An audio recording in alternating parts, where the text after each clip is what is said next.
Today in this video, I'm going to show you how to fix all Windows Media Player error. So first thing first, launch your settings, select System. Here scroll below and then select Optional Features. In here, you will see Added Features. Go ahead, search for Windows Media Player Legacy app. Exactly this. But this should be under your added feature. In my case, I've already removed it, but you're going to have to select this button here and select Remove. Make sure that you remove it for Windows Media Player Legacy app. This will be under here. Now, once this has been removed, select View Features.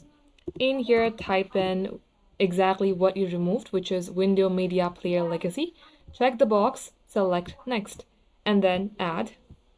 Now, as you can see that I've been adding this, it was taking a lot of time, so I just simply made the video. But you're going to have to wait till this gets completed, and then this shall fix the problem.